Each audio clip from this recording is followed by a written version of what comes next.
नाजरीन, आज हम आपको थल के रेगिजारों में एक ऐसे अनोखे गांव की सैर करवाएंगे जहां बुनियादी सहूलियात न होने के बराबर हैं और चारों अतराफ रेत के टीले हैं। लेकिन आप ये जानकर हैरान रह जाएंगे कि यहाँ पर शरह खानदगी 100% है और इस छोटी सी आबादी से 25 के करीब नौजवान जजेस बनकर मुल्क के मुख्तलिफ इलाकों में अपनी खिदमात सरअंजाम दे रहे हैं, जबकि दर्जनों CSP ऑफिसर्स का ताल्लुक भी इसी गांव से है। और बात यहीं खत्म नहीं होती, बल्कि इस गांव के 300 वकला और 1000 से जायद नौजवान पोस्ट ग्रेजुएट हैं जो मुकाबले के इम्तिहान की तैयारी कर रहे हैं। इस गांव को लैंड ऑफ जजेस के नाम से भी पहचाना जाता है। आइए आज इस गांव के लोगों से आपकी मुलाकात करवाते हैं।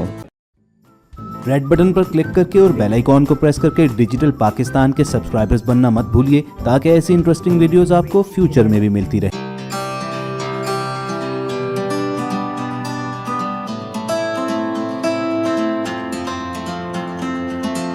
इरफान यासिर जसरा एडवोकेट ये भी पेलोवैंस से ही ताल्लुक़ रखते हैं।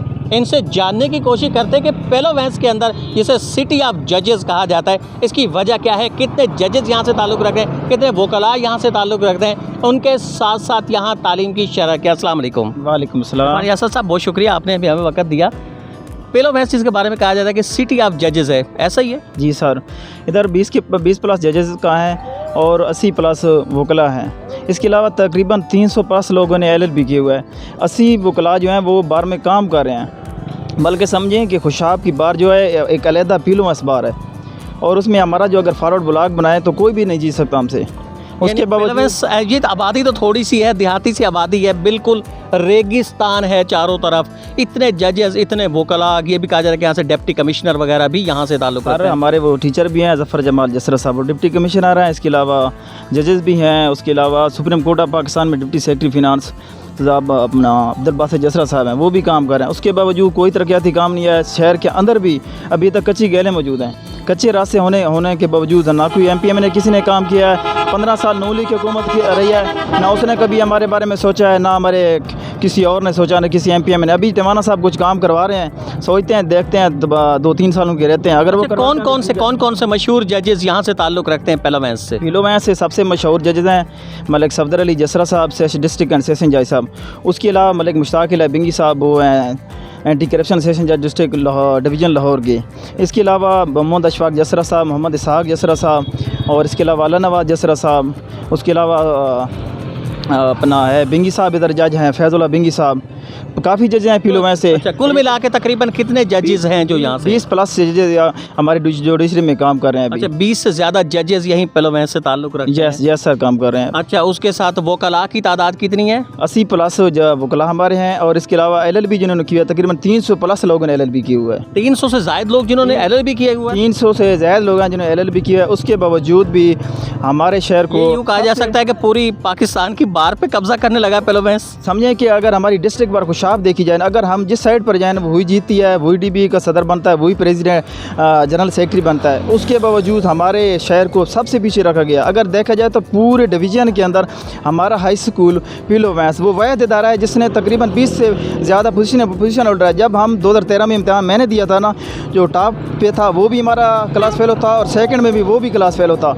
उसके बावजूद ना हमें हमारे स्कूल को अपग्रेड किया गया है, ना हमारी बच्चियों को हमें कॉलेज दिया गया है, ना हमें कोई और फैसिलिटीज़ दी गई हैं कुछ किसी किस्म की। हमारे शहर में वाटर सप्लाई भी काम। शरह खानदगी क्या है यहाँ? शरह खानदगी है क्या? शरह खानदगी यकीन माने कि 100% है और आप चेक भी कर सकते हैं 100% है। आपको रेवड़ चिराने वाला ना वो भी देखें, उसके पास भी किताब होगी। और मैं यकीन से कहता हूँ कि कोई लड़का किसी घर में ऐसा नहीं होगा जिसने BA ना किया, अगर उसकी उम्र एज है BA करने की, और कोई ऐसा लड़का ना होगा जो अनपढ़ हो। यानी 100% शरह खानदगी।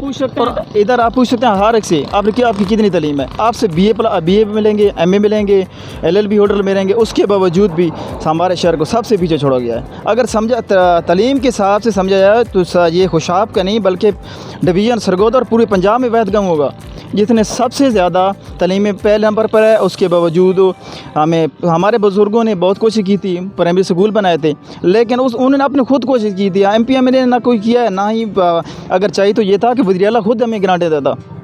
पंजाब पे हमें पंजाब और वफाक की तरफ से ग्रांटें मिलती है। अगर एक ऐसा छोटा गांव जिसकी 20,000 आबादी है, उसे 300 प्लस लोगों ने LLB किया हुआ है और MA होल्डर, आपको मैं तो समझता हूँ, यकीन माने कि 1000 के करीब MA लोग होंगे। 1000 के करीब MA यहाँ से MA लोग होंगे।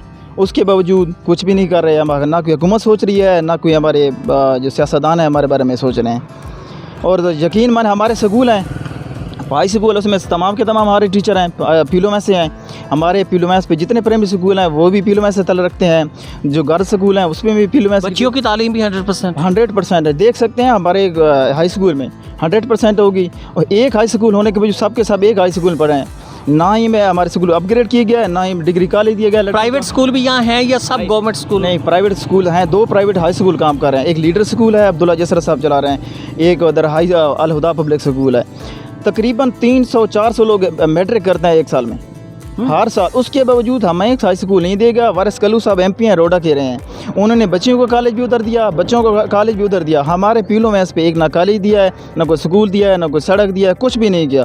उसके बावजूद हम नून लीग को पहले सपोर्ट करते रहे। अब हमारा तो ये है कि हम आज के बाद ना नून लीग को सपोर्ट करें, ना PTI को करेंगे। अगर हमें PTI भी ने कुछ ना दिया तो हम चारों तरफ सहरा फैला हुआ है। चारों तरफ सहरा फैला हुआ है। वजह क्या थी? इतनी कैसे तालीम हासिल कर ली सबने, चारों तरफ सहरा है, ना कोई सहूलत है, उसके बावजूद वोकला, SP, कमिश्नर्स, डिप्टी कमिश्नर, जजेस, सिटी ऑफ जजेस, माजरा क्या है? सर मसला ये है कि लोगों ने सोचा कि हमारे बारे में कोई सोचने वाला नहीं है, हमने खुद अपने बारे में सोचना है।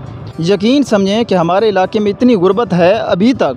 जो डिप्टी कमिश्नर हैं वो भी समझें कि पहले उनका हाल देखें कि किस इलाके से पढ़ गए हैं। उनका वालिद टीचर था, उसके बावजूद उन्होंने सोचा कि हमने खुद अपने बारे में सोचना है। और वो लोग यहाँ से पढ़कर डिप्टी कमिश्नर बने, इसी हाई स्कूल से पढ़े हैं, इसी हमारे जोराबाद कॉलेज से पढ़ने के बावजूद डिप्टी कमिश्नर बने हैं, SP बने हैं, ESP बने हैं, जजेस बने हैं। उसके बावजूद हमारे पीलो में इसको सबसे पीछे रखा जा रहा है। और मैं तो ये समझता हूँ कि जो हमारा MP था ना, उसने हमें जानबूझकर पीछे रखा।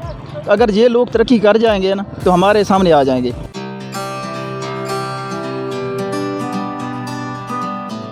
पीलो मैस को सिटी ऑफ जजेस कहा जाता है, वजह क्या है इसकी? इसकी वजह है कि वालदैन दी मेहरबानियां, वालदैन दी दुआइयां ने, उन्होंने मेहनतां। इस वास्ते अल्लाह ताला मिट्टी दे विच कोई ऐसा शरफ रखा कि वालदैन दी दुआई दे सदके बच्चे सारे पढ़ रहे हैं और एक दूसरे की रीस कर रहे हैं। अच्छा, तो यहाँ से जजेस बहुत ज़्यादा निकले हैं, उसकी वजह क्या है? मेन वजह तो नसाई तो है कि अलहमदुलिल्लाह इतों के जोड़े बहने ने अपना ज़मीनदार उन्होंने फोकस ही है कि अस बच्चे अपने आला तरबियत दिवानी, आला तलीम दिवानी, आला उहदे फैज़ कराना है। एक दूसरे की रेस दे करके इंशाअल्लाह अल्लाह के फजल नाल, अल्लाह ताला के फजल नाल मेहनत कर रहे हैं बच्चे, तो वो अपना एक दूसरे दे रेस करके तो आला उहदे फैज़। सब बच्चे पढ़ते हैं यहाँ? सब बच्चे पढ़ते हैं जी। हर बच्चे की कोशिश आती, हर वालदैन की कोशिश आती कि मेरा बच्चा आला तो आला तलीम करे।